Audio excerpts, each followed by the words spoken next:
నమస్తే.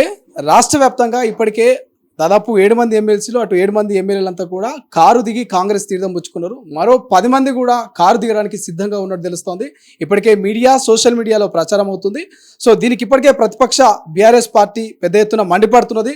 అధికార కాంగ్రెస్ పార్టీ మా పార్టీ ఎమ్మెల్యేలని బెదిరించి పార్టీలోకి ఫిరాయింపులకు పాల్పడుతుందంటూ కూడా మండిపడుతున్నటువంటి పరిస్థితి. మరోవైపు రాష్ట్ర వ్యాప్తంగా హత్యలు, మానభంగాలు, దోపిడీలు జరుగుతున్నాయి.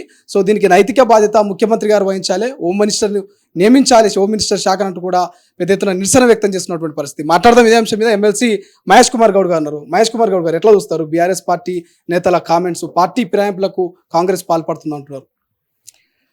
పార్టీ ఫిరాయింపుల గురించి కేసీఆర్ మాట్లాడితే దయ్యాలు వేదాలు వలిచినట్టుగా ఉంటుంది. ఆనాడు మీరు చేస్తే అది సబబు, ఇలా మేము చేస్తే తప్పు అనే విధంగా మాట్లాడడం ఏంటి? ఇలా బీఆర్ఎస్ ఎమ్మెల్యేలు మీ పార్టీని ఎందుకు వీడుతున్నారు అదొక్కసారి మీరు ఆత్మ పరిశీలన చేసుకోవాలి. కేసీఆర్ 10 ఏళ్ళు ముఖ్యమంత్రి ఉన్నప్పుడు ఎమ్మెల్యేల యొక్క పరిస్థితి ఏమిటి? ముఖ్యమంత్రిని ఎప్పుడన్నా ఎమ్మెల్యేలు యథేచ్ఛగా కలిసినటువంటి సందర్భాలు ఉన్నాయా? ఎమ్మెల్యేలకి మంత్రులకే సమయం ఇవ్వనటువంటి ముఖ్యమంత్రి, ఒక రాజుగా వ్యవహరించిన ముఖ్యమంత్రి ఇవాళ కాంగ్రెస్ పార్టీ వచ్చిన తర్వాత ఎమ్మెల్యేలు స్వతంత్రంగా ఫీల్ అవుతూ ఉన్నారు. నిజంగా స్వతంత్రం తెలంగాణకి ఇవాళ వచ్చిందనే విధంగా ఫీల్ అవుతూ ఉన్నారు. వారు అక్కడ ఇమడలేక కేసీఆర్ యొక్క వ్యవహార శైలి నచ్చక ఇలా కాంగ్రెస్ పార్టీ ప్రజల్లోకి వెళ్తూ ఉంది. 6 గ్యారంటీలు ఇస్తూ ఉన్నారు. ప్రజలు సంతోషంగా ఉన్నారు కాబట్టి దానికి ఆకర్షితులు ఎమ్మెల్యేలు వస్తూ ఉన్నారు. ప్రజలతో ఎన్నుకోబడ్డ ఎమ్మెల్యేలు వాళ్ళ కార్యకర్తల ఆభిష్టం మేరకు బీఆర్ఎస్ని వీడి కాంగ్రెస్కి వస్తానంటే ఒక ప్రజాప్రతినిధి వస్తానంటున్నాడు కాబట్టి చేర్చుకుంటా ఉన్నాం. ఆనాడు మీరు యథేచ్ఛగా ఫిరాయింపులు ఎంకరేజ్ చేసి ఇవాళ మమ్మల్ని ఫిరాయింపులు చేసిన అంటున్నారు. ఎందుకు ఎమ్మెల్యేలు మా వైపు వస్తూ ఉన్నారు? మీరు కాదా ప్రజాస్వామ్య పద్ధతిలో ఎన్నికైన కాంగ్రెస్ ప్రభుత్వాన్ని బీజేపీ టీఆర్ఎస్ కుమ్మకే కూల్ చేస్తాము, తోసేస్తామన్న అన్న మాటలు మీ కావా? ప్రజాస్వామ్య పద్ధతిలో మెజారిటీ సీట్లు మాకు కట్టబెడితే మేము అధికారంలోకి వచ్చాం. అలాంటి అధికారంలోకి వచ్చే కాంగ్రెస్ పార్టీని మేము కూల్చేస్తాం, ముఖ్యమంత్రి దిగిపోవాలి, ఈ రకమైనటువంటి ప్రకటనలు ఇవ్వడం వల్ల మీ దగ్గర ఉన్న ఎమ్మెల్యేలు ఈ రకమైన ప్రకటన తప్పు, అందుకే మేము వెళ్తాం, అక్కడ బాసరకు నిలుస్తాం కాంగ్రెస్ పార్టీకి, తద్వారా ప్రజలకు సేవ అందిస్తామనే ఉద్దేశంతో ఇక్కడికి వస్తూ ఉన్నారు.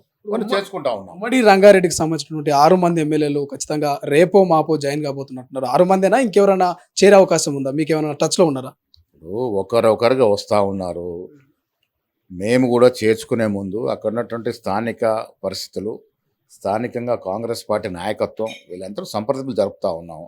అక్కడ వాళ్ళందరూ కూడా మమ అన్న తర్వాత చేర్చుకుంటా ఉన్నాము. ఒక్కసారిగా రావడానికి సిద్ధంగా ఉన్నప్పుడు కూడా స్థానిక పరిస్థితులు, స్థానిక యొక్క సమస్యలను దృష్టి పెట్టుకొని చేర్చుకుంటా ఉన్నాం. ఏది ఏమైనా ఇలా రేవంత్ రెడ్డి గారి ప్రభుత్వం చేస్తున్నటువంటి సంక్షేమ కార్యక్రమాలు కానీ, అభివృద్ధి కార్యక్రమాలు కానీ, 6 గ్యారెంటీలు ప్రజలు చేరడం కానీ, ఇవన్నీ కూడా ప్రజలు సంతృప్తిగా ఉన్నారు కాబట్టి ఎమ్మెల్యేలు జాయిన్ అవుతూ ఉన్నారు. గతంలో బీఆర్ఎస్ కాంగ్రెస్ కు ప్రతిపక్ష హోదా లేకుండా చేసింది. సో ఇప్పుడు బీఆర్ఎస్ కూడా ప్రతిపక్ష హోదా లేకుండా చేసేందుకు కుట్రపూరిత రాజకీయాలు ఏమైనా కాంగ్రెస్ చేస్తుందా? ఈ ప్రజాస్వామ్యంలో ఎవరు దించరాదు, ఎవరిని ఎక్కించరాదు. ఇది ప్రజల నిర్ణయం.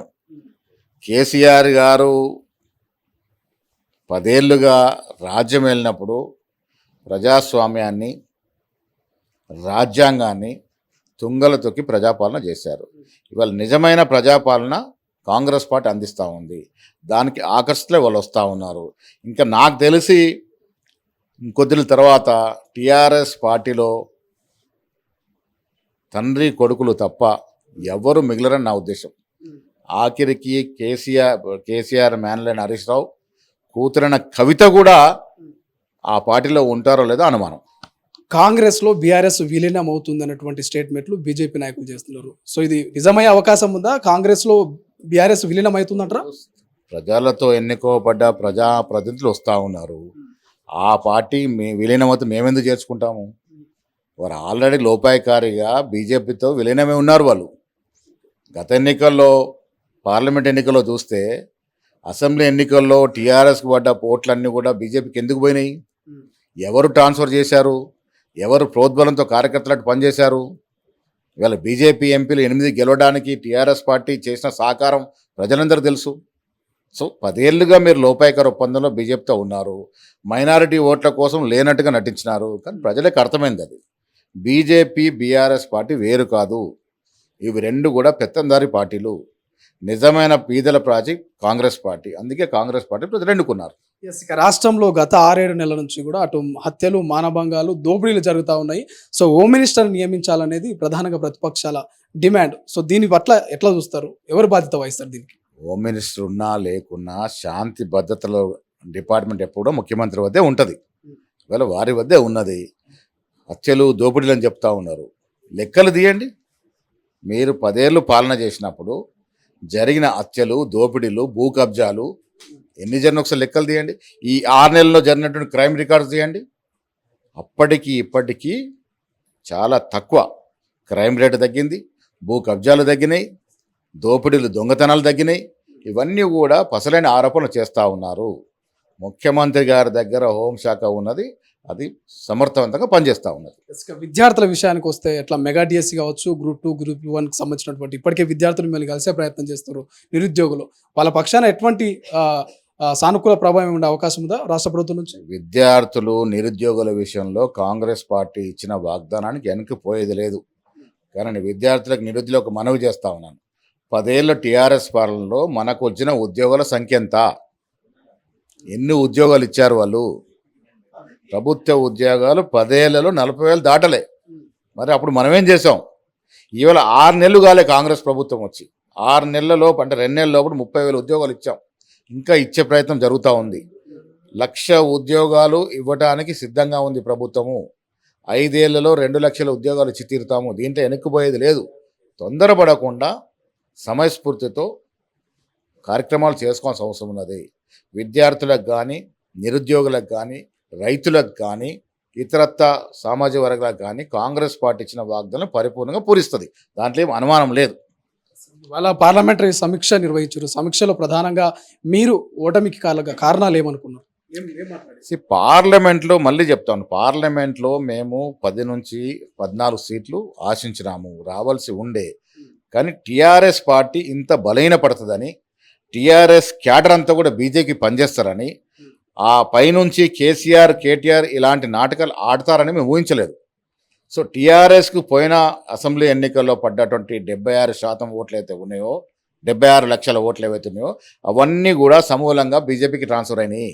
బీజేపీకి అసెంబ్లీ ఎన్నికల్లో పడ్డ ఓట్లు 20 లక్షల ఓట్లు దాటలే. ఇవాళ 76 లక్షలకు దాటాయి. టీఆర్ఎస్ పార్టీ 30 లక్షలకు పడిపోయింది. అంటే సరాసరి వీరి ఓటు బ్యాంక్ అంతా కూడా బీజేపీకి ట్రాన్స్ఫర్ అయింది. ట్రాన్స్ఫర్ అయ్యే విధంగా వీళ్ళు దోహదం చేశారు. కాబట్టి వాళ్ళు లోపాయకర ఒప్పందంలోకి వచ్చినారు కాబట్టి 8 సీట్లు బీజేపీ గెలవగలింది.